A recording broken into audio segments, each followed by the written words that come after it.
Welcome to the Taste Test channel, and this week we'll be taking an impartial look at some of the most popular and iconic milk chocolate bars from around the world to compare how they differ in taste. Obviously nowadays you can get all sorts of snack bars and chocolate brands in almost any country, but we've tracked down some of the best-selling and well-known milk chocolate bars from various countries around the world, all of which are affordable and fairly easily available. As always, just for fun, we'll be awarding our Taste Test channel Best in Class award to the winner. If you're new to the channel, just hit the subscribe button to ensure you don't miss out on any of our regular taste tests. So our lineup of solid milk chocolate bars this week is as follows. From the USA, we have the one and only original milk chocolate Hershey's bar. From Russia, we have their famous Alenka bar. From the United Kingdom, we have the nation's favourite Cadburys Dairy Milk. From France, we have the long-established and highly respected Chocolat Bonnat. Representing Belgian chocolate, we have the more recent but increasingly popular Tony's Chocolonely milk chocolate. And finally, we have the famous Milka Bar, originating from Switzerland. Price-wise, we cover a bit of a range here, but they're all affordable bars of chocolate. The cost to get hold of them will of course vary dependent on where you're based, but you can see the price that I paid for each of them is shown here. We'll be looking at the cocoa solids contained in each of these shortly, but nutritional-wise, our normal fat, sugar, salt and energy content analysis is shown below, listed from top to bottom in order of energy content. As you can see, Bonnat contains the most energy per 100 grams, with Hershey's containing the least. The same applies to the fat content of the bars, with Bonnat containing significantly more fat than the others, and Hershey again having the lowest fat content. The same does not apply, however, to sugar, with Bonnat having significantly lower sugar than all of the others, and Milka containing the most sugar of all, followed jointly by Hershey's and Dairy Milk. Salt content is relatively low on all of them, but Milka has markedly more than the others. But how will all this affect the taste? Well, that's why we're here. So we're going to start with Hershey's from the USA. I've only been able to get a hold of a giant version of this one, but obviously they do come in smaller sizes. Hershey's has long been the king of chocolate in America and is sold in over 60 countries worldwide. It was founded by Milton Hershey in 1894, a caramel confectioner and philanthropist who, in addition to giving his entire fortune to a school trust he founded for orphans, also went out of his way to bring chocolate bars to the masses by producing a new and affordable formula of chocolate. Hershey is now one of the largest chocolate manufacturers in the world, but considering the principles upon which it was founded, you have to wonder what Milton would have had to say at the statement the company released in 2019 when they announced that despite earlier promises, they could not guarantee their chocolate products were free from child slave labour, as they can only trace about half of their purchasing back to a farm level. Hershey's have been taking steps towards identifying and eradicating any issues, but you've got to think they'd sell a whole lot more chocolate if they pushed the price up a few cents and made the 100% commitment that their founder would have been proud of. On the upside, the chocolate doesn't list palm oil as an ingredient. Unusually, the amount of cocoa solids contained in Hershey's is not stated on the bar or on their website. One source I found said it was 11%, which would be extremely low compared to most bars worldwide, but I can't confirm it. So we'll just have to test how chocolatey it tastes. So what we're going to do is unwrap each of the bars, see what they look like when they're all side by side together, and then get to the tasting. I have to say I think it's such a shame that three of the big sellers, so that's Hershey's, Cadbury's and Milka, are all using plastic wrappers. That's either polypropylene or mixed plastic, which inevitably ends up in landfill. Although this is technically recyclable, and that's why all the companies put a recycling symbol on the packaging, most countries do not recycle these wrappers, and that's certainly the case in both the UK and the US, and I believe most countries. Bonnat, Alenka and Tony's, on the other hand, are using the traditional foil and or paper wrapping method, which are naturally biodegradable and recyclable. Furthermore, the companies will tell you they use plastic because it's more hygienic. Frankly, that's bullcrap. Given the shelf life of a chocolate bar, there is no hygiene reason why foil and paper wrappers can't be used. It's simply cheaper and far less complicated in the factory packing process to use plastic. So that's a big thumbs down from us for Hershey's, Cadbury's and Milka.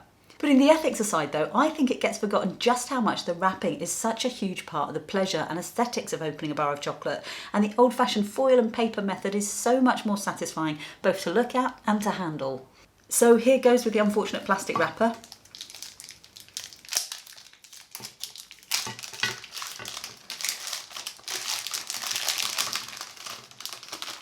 Okay, so that looks surprisingly dark and cocoa-y. Obviously we don't know exactly what the cocoa content is on this one. So there's big pieces with quite a low profile groove between the chunks and the classic Hershey's logo prominent on each of them. The aroma has a strong, reassuringly cocoa smell. Nothing unusual coming through, it smells nice. Next up, we have Alenka milk chocolate, the famous Russian chocolate bar made by the company Krasny Oktober, meaning Red October in Russian. In the 1960s, the Soviet government's food program identified a need for widely available, affordable milk chocolate. Tenders were submitted to the government and Red October won the contract. Alenka bars then became the national chocolate of the day and have remained the best-selling chocolate bar in Russia ever since, also being very popular in China. The bar takes its name from the daughter of the first woman in space, Valentina Tereshkova.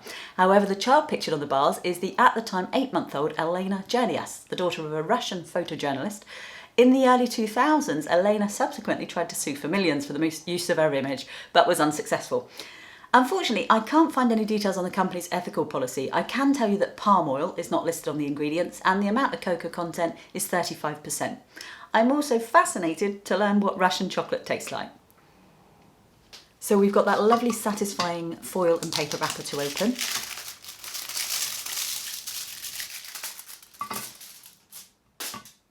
So it looks perfectly normal, chocolatey colour. So the aroma is different on this one though. There's a slight smell of something soapy. Some chocolate, particularly white chocolate, has an almost soapy smell to it, and this has it, but it's very subtle and it's not unpleasant.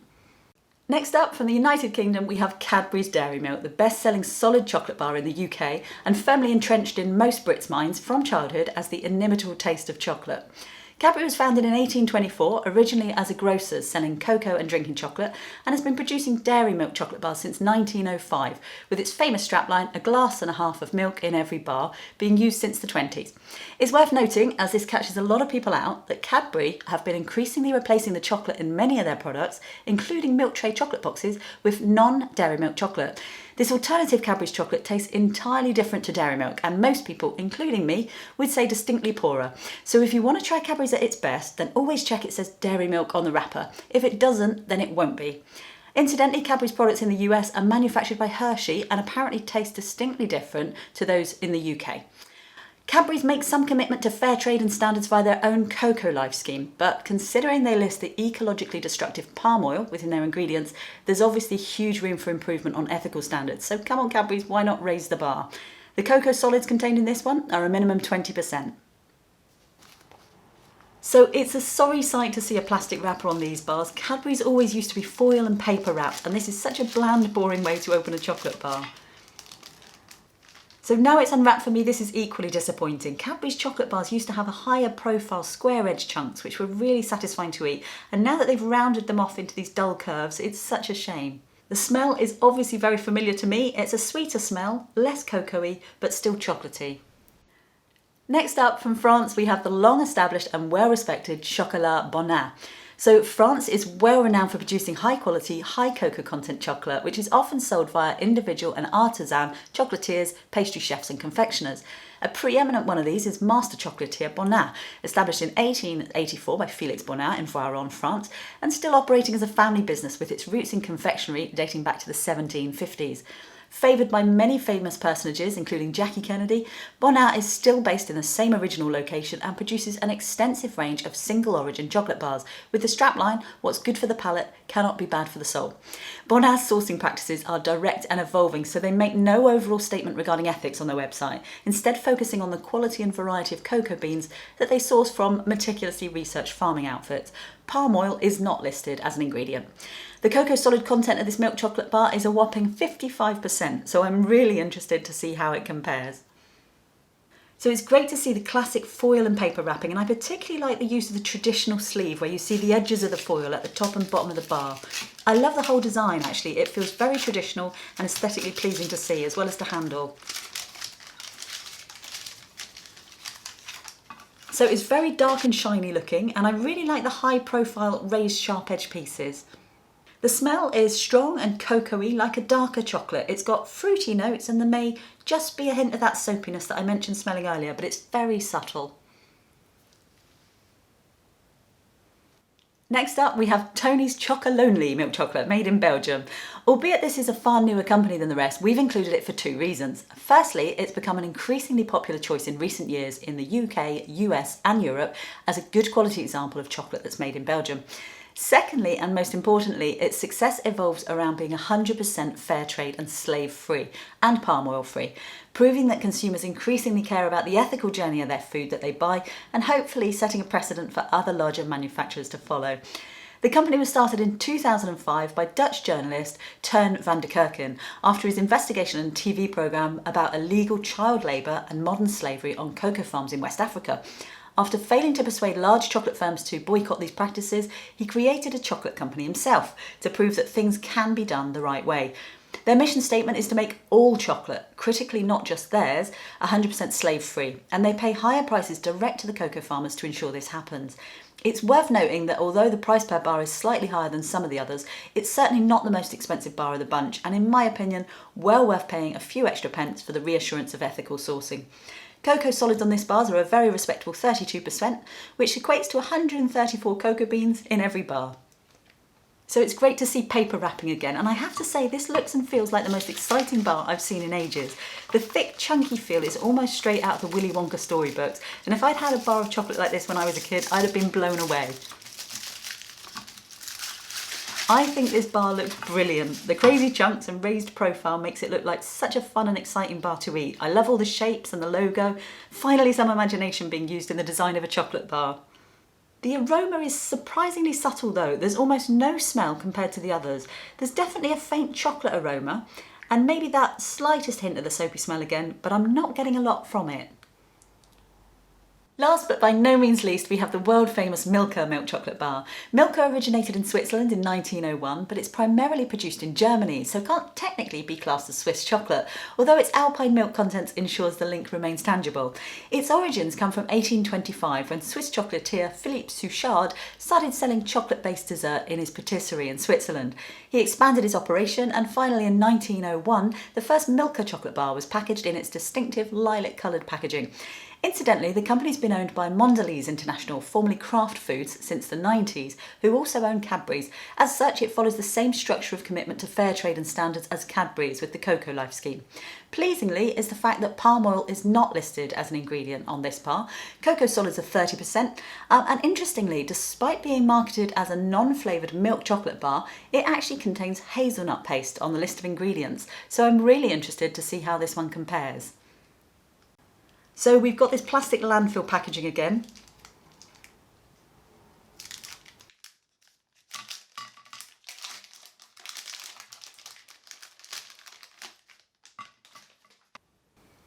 I think that's possibly the lightest in colour of the group by a slight margin. The aroma is a strong, sweet, candyish smell. Also smells like praline. I can definitely smell the hazelnut influence on this one. So now that we can see them all unwrapped, you can see just how much impact the Tony's design has in comparison with the others. I actually can't wait to try that one. I would say that the Alenka, Cadburys and Milka bars all have that classic milk chocolate colour, with Tony's being very slightly darker and shinier, Hershey's being darker still, and Bonnat being the darkest and also the shiniest of all, and again having a nice raised profile which makes it look like it would be satisfying to eat. But how will they actually taste? Let's delay no further. So we'll start with Hershey's.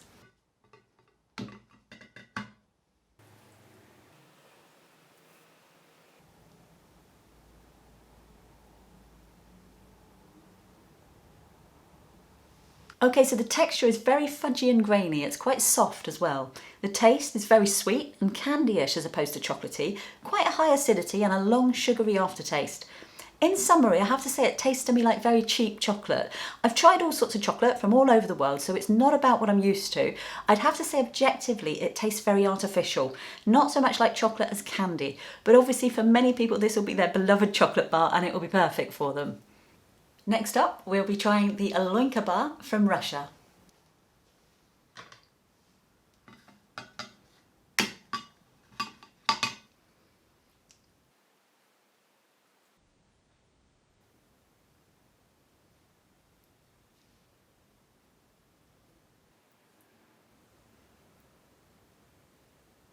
So the texture is good, clean and snappy like a high quality chocolate.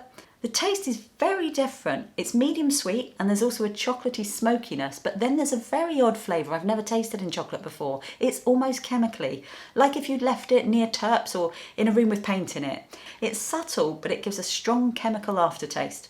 In summary, I'd say very strange. It's a good texture, but the chemical taste for my palate is off-putting. Next up, we've got Cadburys Dairy Milk from the UK.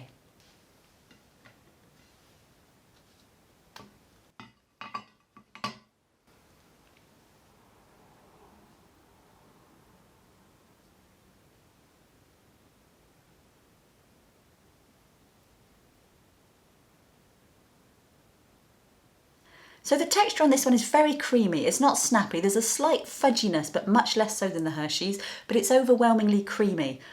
The taste is chocolatey and milky, and it sort of envelops your mouth like a melted chocolate or a nice hot chocolate drink with a long, smooth aftertaste. The sweetness, if I'm being objective, is very sweet, although it doesn't taste as sweet as the Hershey's despite having more sugar.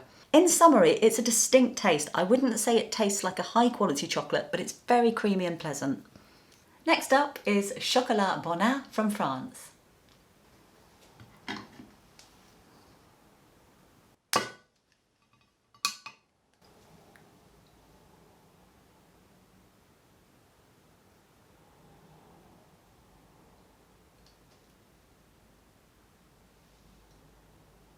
So the texture on this one is really clean and snappy, like good quality chocolate, and the piece shapes add to the texture experience as well as the look. The taste is very different to the others. There's immediate strong cocoa with a roasted, smoky cocoa bean flavour. There's no soapiness in the taste. Instead, there's that element of bitterness you might get with a strong coffee or a dark chocolate, but it's not actually bitter, and it's got a surprisingly long and smooth aftertaste. It's the least sweet so far, but it's certainly sweet enough. In summary, I would say this tastes like a really good quality chocolate, very smooth, full of flavour, full-bodied, tastes perhaps more like a dark chocolate than a milk chocolate, but very nice indeed. Next up, we've got Tony's Chocolonely milk chocolate made in Belgium.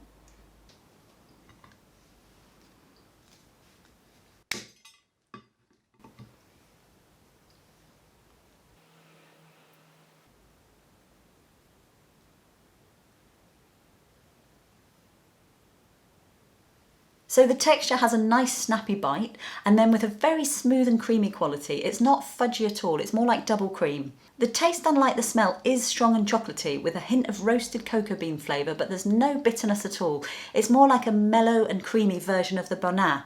It's slightly sweeter than medium sweet, nowhere near as sweet as Hershey's or Cadbury's, and it has a creamy and more subtle aftertaste. In summary, this is a really nice tasting chocolate. It's a lovely texture, and it's like a good quality higher cocoa chocolate, but with a mellow and creamy quality that you'd expect from milk chocolate, as opposed to the fuller body, intense cocoa taste of Bonnat. It's very nice indeed. And last but by no means least, we'll be trying the Milka Bar, originating from Switzerland.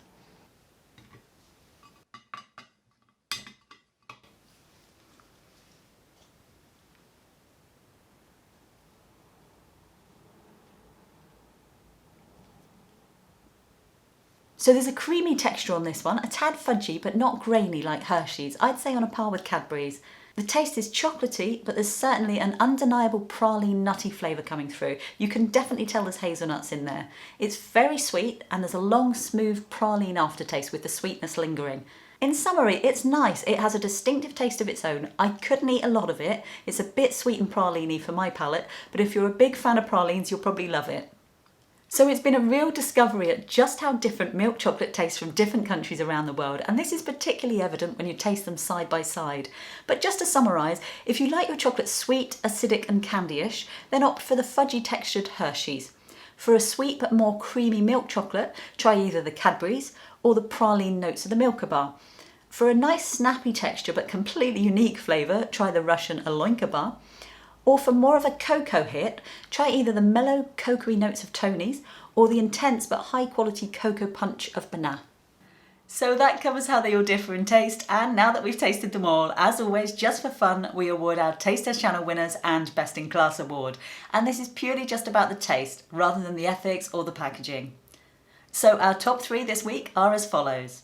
Winning 3rd place, Cadburys Dairy Milk from the UK, extremely smooth and very creamy with a distinct milky chocolate taste.